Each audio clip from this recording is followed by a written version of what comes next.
Today's topic, Nikon. Nikon. Are they good? Do they sell cameras? Do they know what they're doing? No, really, Nikon. Um, I started out as a Nikon shooter.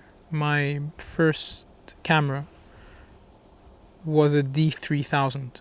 It's the first ever DSLR that I bought. It was my first camera ever. And I upgraded that to the D7000. No, to the D90 first.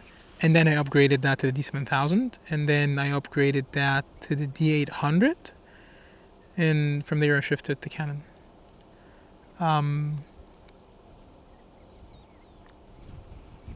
Nikon has always been this major manufacturer, this very strong, rooted Japanese company that creates cameras. I remember I used to see the D3, and I would say, "Man, that's a fantastic camera." The D700, wow, man, that's a fantastic camera. Even before that, the D300, they were all built like tanks. Nikon never made a camera that felt cheap. Of course, entry-level cameras, they usually feel cheapish. But the DSLR days, you can use a Nikon for anything. You can hit a hammer on the head with a Nikon and just drive it through a wall. It's a Nikon. Back then, the viewfinders were optical. The focus was decent with all those red dots that used to light up in the optical viewfinder and the OVF. And Nikon was the pinnacle of that. I believe Canon had more tech, especially with the 5D Mark II and the whole video spectrum of things. But Nikon made some really, really, really good cameras and really, really good lenses. Like the 24-70, the Nikon was better. The 70-200, I would say it was a tie. The 14-24, Nikon was better. I don't think Canon even has a 14-24. It probably doesn't. Yeah, Nikon was something. But then the question now is, where is Nikon? So recently, I had this project, and it was a couple of days shooting, 10 construction sites. It was a photography project. And for some reason, I wanted to shoot on Nikon cameras. It felt like this is what I wanted to do. I just wanted to shoot out on Nikon cameras. I knew they were reliable. I knew where I was going wasn't easy for cameras. And so I reached out to Nikon and I told them, guys, I need 2 camera bodies. I need this lens, that lens, and whatnot. And like, I'll be honest, they did not disappoint. Everything I asked for, they gave me. No questions asked, to be honest. They're very kind. I'm not saying that to try to convince you into one of the brands. I'm actually telling you the actual story. And I have no relationship with Nikon whatsoever. Like when I called them, I was like, out of the blue, guys, I have this project. I want to use this and that camera, and if you can make it happen, it'd be nice. If not, I'm just gonna use Sony, which is what I have available, at least for this kind of project. But no, they were kind enough to give me one Z9, one Z8, and 24-70 2.8, 70-200 2.8, a 14-24 f14-30 f4. The 14-24 was 2.8. The 14-30 was an f4. It's a new lens. They're all Z-mount lenses. They're all like new lenses. And I haven't shot with any Nikon new glass or new bodies ever until that point. And I was shooting with both cameras at the same time. Most of the time I had 7200 on one, 2470 on one, and then switched for certain situations to the 14 to 24. My experience with the cameras.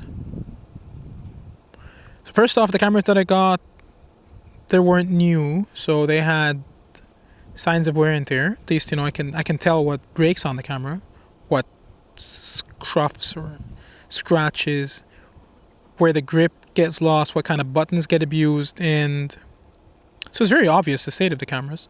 They held up pretty well, but I think Nikon always had this issue with their leather or like rubbery grips. They always like lost their glue, basically. They always came off. A lot of brands do that, but Nikon especially, I always remember that. And so that was happening with the Z9, because I believe the Z9 had more work hours on it than the Z8. My main issue with these cameras was the lack of a mechanical shutter. Nikon opted to just use an electronic shutter. They're fast, very, very fast. But there's no mechanical shutter. And if you've been doing photography for an extensive period of time, you know that when you click, there is a feedback. Camera speaks back to you. I have taken this. So I know my shutter speed from that sound. I know a lot of things from that sound. I know if the camera is happy or not from that sound. And when you have the camera to your face, you feel that vibration in your hand, you feel it on your face. And it's like this feedback. It's the language you speak with your camera. Nikon doesn't have that. Neither the Z8 or the Z9 have any feedback coming from the camera. It's just there is a digital sound coming from a speaker. There were like 7 different modes, 7 different sounds. And none of them were interesting. None of them were good replicas of what a mechanical shutter sounds like. And again, for me, every camera has its own mechanical shutter. Every camera has its own sound. Some are soft, some are clunky, some are high, some are digital. And this just sounded like an iPhone. And I did not like it. Especially being on a construction site.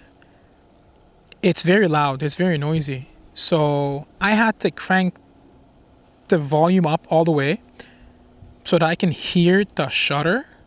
And because it's electronic, there is no blackout, so you always see the EVF is always lit. You have no idea when you're taking a shot or not. It's beautiful.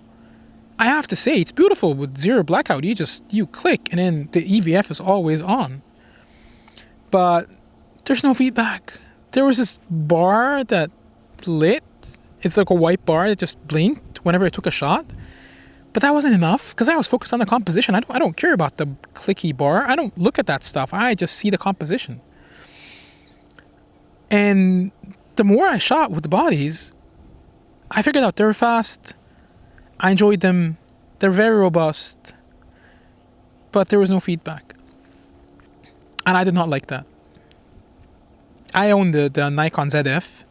And it has a mechanical shutter. It's very nice. I enjoy it. I did not enjoy shooting on the Z8 or the Z9 primarily because of that. Second thing, focusing.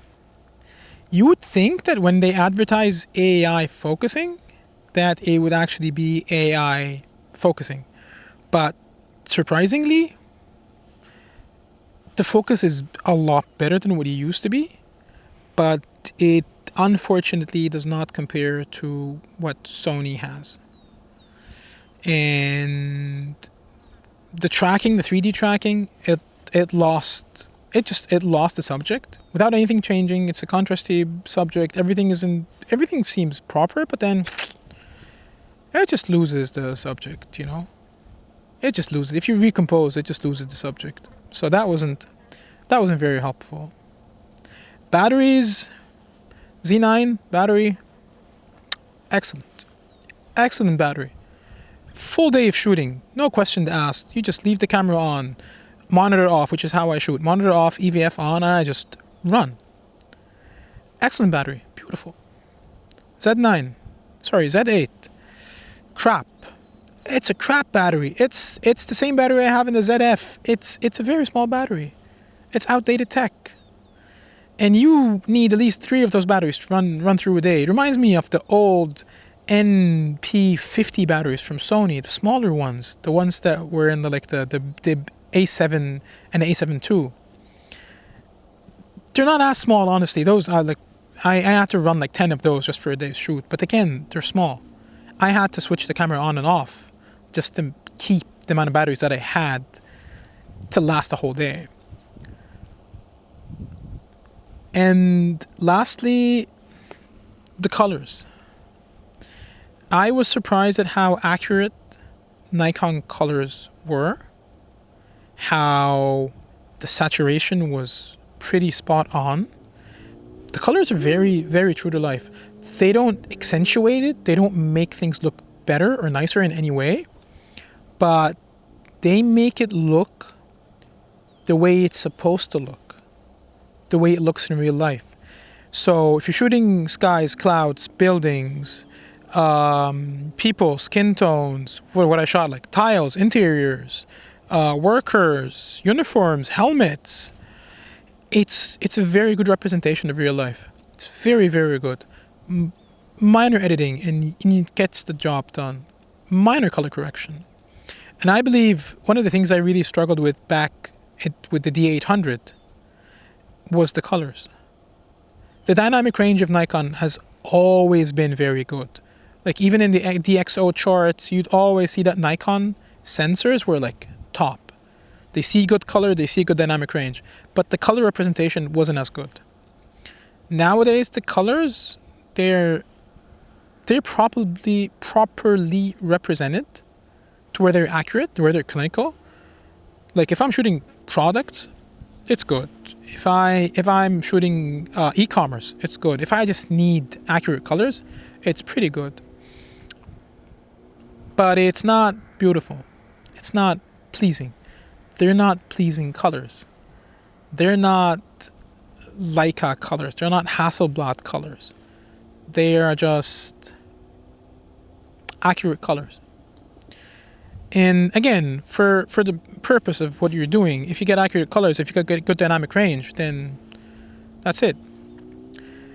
Lastly, I think the sensor, the 45 megapixel sensor, I think it's fair for most of what's like being shot. I will have to admit I am spoiled by the 100 megapixel pictures from the GFX. I zoom in endlessly. I crop however I want to crop, which I rarely do, but you always have the option. 40-ish, 45 is a good amount of megapixels